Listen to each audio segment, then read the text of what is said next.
Stand up comedy देखना है, आ जाओ, ये है ना।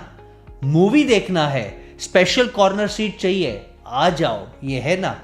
मैच देखना है, आईपीएल में स्पेशल सीट चाहिए, आ जाओ, ये है ना। अरे ये कौन है भाई? भाई ये है हमारा BMS, बोले तो बुक माई शो। 90s के बच्चे को पूछ लेना कि मूवी की टिकट्स लेना कितना संघर्ष भरा था। 3 घंटे पहले लाइन में खड़े रहो, नसीब रहा तो ढंग के टिकट्स मिल जाएंगे, नहीं तो 10 का 30, 10 का 30, 10 का 30 वैसे ब्लैक करने वालों से टिकट लेना पड़ता, वो भी 3 गुना भाव में। और अगर भैया बच्चन साहब का या शाहरुख खान की कोई फिल्म हो तो भाई 2-3 दिन पहले ही लाइन में खड़े रहो और टिकट्स लो। इन सब चीजों को चेंज किया, कन्वीनियंस लाया, टेक्नोलॉजी लाया बुक माई शो ने। अर्ली 2000s में कंपनी मौत के कगार से बाउंस बैक करके कैसे राइज करता है, और आज Indian market online ticketing system में 70% से ज्यादा मार्केट शेयर है, वर्चुअल मोनोपोली। 2023 में 976 करोड़ का धंधा किया है, प्रॉफिटेबल कंपनी है। और कैसे टिकटिंग इकोसिस्टम को, पूरे कल्चर को, पूरे एनवायरनमेंट को उन्होंने बदल दिया। इतने फेलियर्स के बाद भी कैसे उन्होंने राइज किया और मोनोपोली बन गए हैं, जानते हैं आज इस वीडियो में। वीडियो स्टार्ट करने से पहले आप सभी को मेरा नमस्कार। मैं हूं आपका business growth mentor and investor Basesh Gala. मेरी तरफ से आप सभी को जय सिया राम एंड जय जिनेंद्र।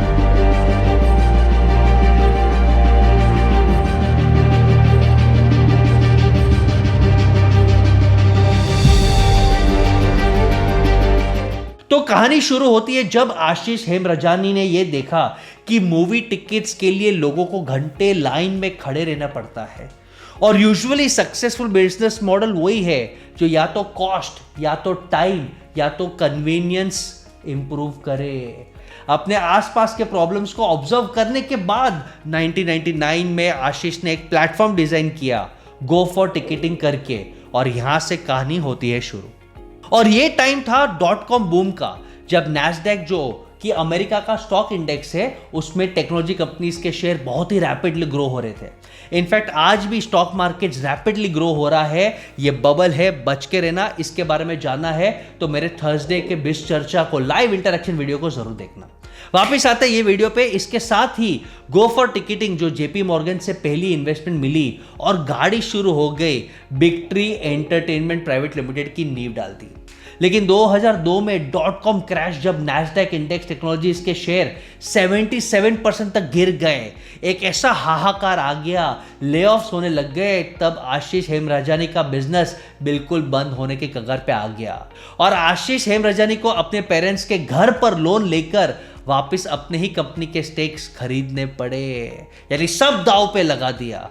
अब तो भैया ना ही कैपिटल बचा है, ना ही काम करने के लिए लोग, और बच्चा कुच्चा इज्जत भी खतरे में था। और इंडिया में उस टाइम इंटरनेट पेनिट्रेशन भी ज्यादा नहीं था, नेट बैंकिंग और ऑनलाइन टिकटिंग तो दूर की बात है। ऐसा लगता था ये तो कोई साई-फाई सपना है। और सर्वाइवल के लिए गो फॉर टिकटिंग ने सिनेमा हॉल्स के सॉफ्टवेयर बेचना शुरू किया, क्योंकि सिनेमा हॉल्स के जो टिकटिंग सिस्टम था वो मैनुअल था, उसमें एरर्स था, करप्शन होता था, एक्सपीरियंस अच्छा नहीं था। और 2007 में न्यूज़ 18 से सीड फंडिंग लेने के बाद अगस्त 2007 में हुआ बिजनेस वर्ल्ड का one of the biggest comebacks. Go for ticketing बन गया बुक माई शो, और टैगलाइन बन गई, मूड किया तो बुक किया। देखो, हर अच्छे कंपनीज का ब्रांड नेम और टैगलाइन बहुत इंपॉर्टेंट होता है। कंपनी का ब्रांड नेम कितना सिंपल है, बुक माई शो, यानी मुझे जो शो देखना है उसके लिए बुक करने की सुविधा। और टैगलाइन भैया, मूड किया तो बुक किया, यानी कन्वीनियंस दिखाता है। शुरुआत से ही बुक माई शो कस्टमर सेंट्रिक प्लेटफॉर्म बन के रहा, और प्री बुकिंग में जितनी भी दिक्कतें आती थी सबको धीरे धीरे खत्म कर दिया, और लोगों को मिला ऑनलाइन टिकट बुकिंग करने का एकदम नया कंसेप्ट। और वेबसाइट पर टेक्नोलॉजी और ऑपरेशंस इतने स्मूथ कर दिए कि कस्टमर को दिक्कत ही ना हो, इससे उससे रिपीट ऑर्डर्स आने लग गए। और इंडिया मार्केट को अट्रैक्ट करना है तो स्टार्टिंग में बुक माई शो ने एक ऐसा धमाकेदार ऑफर लगा दिया कि buy 1 ticket and get 1 ticket free. यानी इंडियंस को लगता है 50% में मैं अपनी गर्लफ्रेंड के साथ आधे खर्चे पे मूवी देख के आऊँ, या तो पूरा परिवार जा रहा है तो हम 2 टिकट 2 बार ले, 2 मेंबर्स का पे करें, 2 मेंबर्स फ्री हो जाएंगे। तो बुक माई शो का एक्सेप्टेंस आया और उसका यूआई और यूएक्स इतना अच्छा था कि लोगों को भाने लगा और धीरे धीरे आदत लग गई। जहां बाकी वेबसाइट्स और एप्स अकाउंट साइन अप करने को बोलता था, वही बुक माई शो टिकट मेल करने के लिए सिर्फ मोबाइल नंबर और ईमेल आईडी मांगता था। यानी यूजर आईडी को बोलता नहीं था भाई आप रजिस्टर करो, यहाँ पे अकाउंट बनाओ। UI UX, user interface, user experience, ये सरल रखोगे तो मैक्सिमम अट्रैक्ट कर पाओगे आप कस्टमर्स को और बिजनेस को। अब यूजर्स कोई भी सीट अपने कन्वीनियंस और मूड के हिसाब से बुक कर सकते हैं। टिकट खरीदने के लिए लाइन में भी नहीं लगना पड़ता, ब्लैक का चूना भी नहीं लगेगा। अरे मजे की लाइफ है। अब कंपनी को स्केल करना है तो 2 ही तरीके से हो सकता है भैया, या तो टियर 2 टियर 3 सिटीज में प्रेजेंस बढ़ाए, या तो कस्टमर्स को और ज्यादा सर्विसेज दो जिसके कारण बिलिंग अमाउंट बढ़ जाए, ऑर्डर वैल्यू बढ़ जाए। बुक माई शो ने ऐसा ही किया, अक्रॉस सिटीज में अपनी प्रेजेंस बढ़ाई और फिर मूवीज के अलावा पॉपकॉर्न और फूड का टाई अप कर लिया। अच्छा, मूवी सेगमेंट के अलावा म्यूजिक कॉन्सर्ट्स, पब्लिक पार्टीज के लिए टिकटिंग ऑप्शन प्रोवाइड कर दिया और उससे ज्यादा छोटे छोटे स्पीकर इवेंट्स को भी ऑनबोर्ड करना चालू कर दिया कि भाई आपका इवेंट है, आपको टिकटिंग सोल्यूशन चाहिए तो बुक माई शो में आ जाओ। 2010 में बुक माई शो आईपीएल टीम्स के लिए ऑफिशियल टिकटिंग पार्टनर बन गया और ऐसे ही अलग अलग इवेंट्स के ऑफिशियल टिकटिंग पार्टनर बनने लगे, जैसे नीड फॉर स्पीड 2011। इस डाइवर्सिफिकेशन से इनके यूजर्स और ज्यादा बढ़े और ये एक वन ऑफ द रीजन से बुक माई शो अपनी जर्नी के मोस्ट ऑफ द पार्ट में प्रॉफिटेबल रहे। और 2013 में बुक माई शो ने राइट टाइम पे अपना मोबाइल ऐप लॉन्च कर लिया जो उनके लिए गेम चेंजर बन गया। अगस्त 2012 में सीड ए फंडिंग $18 मिलियन पर रेस किया और उसके बाद गाड़ी तो ऐसे चली कि कोई रोक नहीं पाया इन्हें। 2016 में बुक माई शो के फाउंडर्स ने इंडिया में मिली सक्सेस को देखते हुए यही मॉडल को न्यूजीलैंड, श्रीलंका और मिडिल ईस्ट में भी लॉन्च किया। यानी मोदी जी का जो सपना था make in India deliver to the world, ये बुक माई शो ने पूरा किया। 2016 में US based private equity firm है स्ट्राइप्स ग्रुप, इसने $81.5 मिलियन की फंडिंग ली। और 2018 में food and restaurant recommendation platform Burrp का एक्विजिशन कर अपने यूजर्स के लिए एंटरटेनमेंट कैटेगरी में ज्यादा ऑफरिंग के लिए उन्होंने डाइवर्सिफाई किया।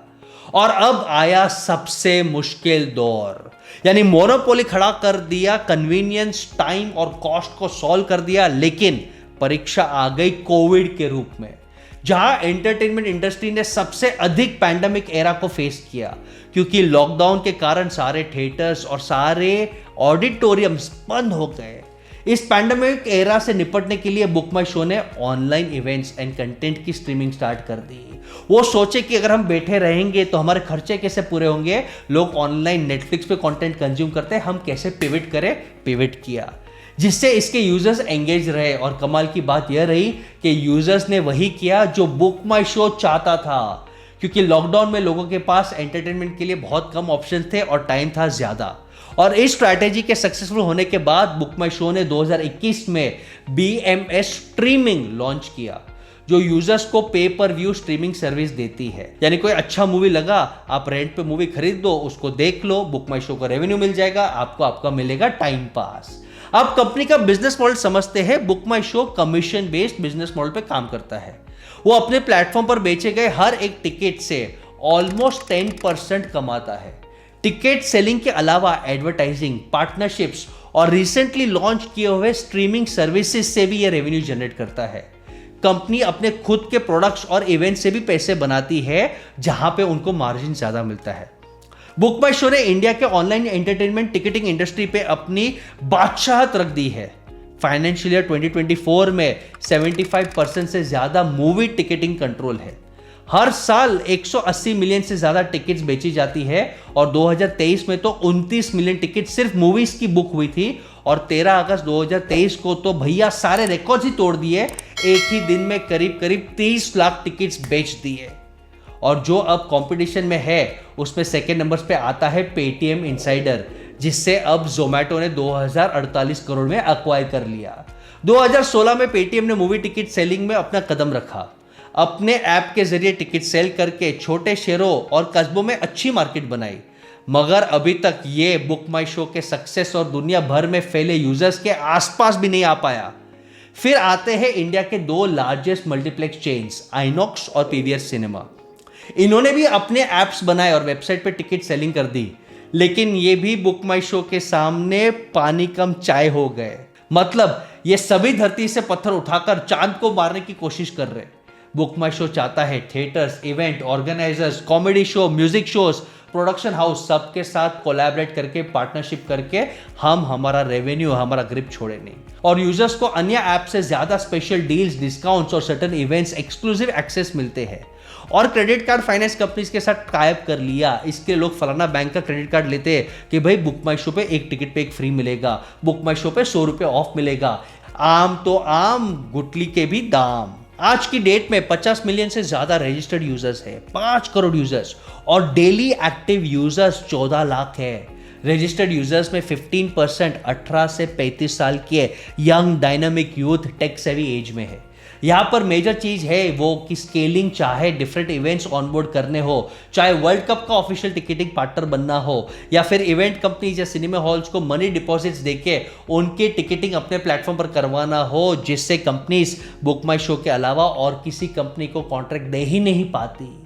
16 जून 2022 को CCI यानी कंपटीशन कमीशन ऑफ इंडिया ने बुक माई शो के अगेंस्ट इन्वेस्टिगेशन लॉन्च कर दिया कि भाई आप इतने बड़े हो गए, आप दादागिरी कर रहे हो, एक्सक्लूसिव कॉन्ट्रैक्ट साइन करवा रहे हो, धमकी दे रहे हो, ये छोटे मोटे प्लेयर सर्वाइव नहीं करेंगे, इंडस्ट्री पे एक जन का मोनोपोली राज नहीं चलेगा। और ये कंप्लेंट करी थी विजय गोयल साहब ने, जो अपना टिकटिंग प्लेटफॉर्म लॉन्च कर रहे थे शूटी मी के नाम से। उनकी कंप्लेंट में यह मेंशन था कि वो कन्वीनियंस फीस 50% तक कम करने को रेडी है, लेकिन कोई भी थिएटर ओनर्स उनको कॉन्ट्रैक्ट नहीं दे रहा है, क्योंकि उन्होंने बुक माई शो ने लीगल साइनिंग करके रखा है कि हमारे अलावा और किसी को एक इवेंट के लिए भी चांस दिया तो हमसे डाइवोर्स हो जाएगा और फिर आपके टिकट्स बेचने मुश्किल हो जाएंगे। तो समझो बुक माई शो ने अपना मोनोपोली का डोमिनेशन कितना रखा है। और अब जब जोमैटो ने पेटीएम इनसाइडर को अक्वायर कर लिया है, क्या इनसाइडर बुक माई शो के मोनोपोली को कम कर पाएगा? ये आप मुझे कमेंट्स में बताना। क्या बुक माई शो अपना मोनोपोली रिटेन कर पाएगा, पैन इंडिया और पैन वर्ल्ड में फैल पाएगा? और लास्ट में एक चीज, मोनोपोली भारत देश के लिए क्यों बुरा है, इस पे मैंने एक वीडियो निकाला था, ये वीडियो जरूर देखना, क्योंकि मोनोपोली कस्टमर्स और गवर्नमेंट और इकोनॉमी को डिस्ट्रॉय कर सकता है। आपको क्या लगता है, क्या बुक माई शो मोनोपोली रह पाएगा या अब जोमैटो इनसाइडर के साथ मोनोपोली तोड़ पाएगा? बताओ अपने कमेंट्स में। ऐसे ही अपने नॉलेज को, लीडरशिप को और बिजनेस एक्यूमेन को अपडेट करने के लिए कीप फॉलोइंग बसेश काला।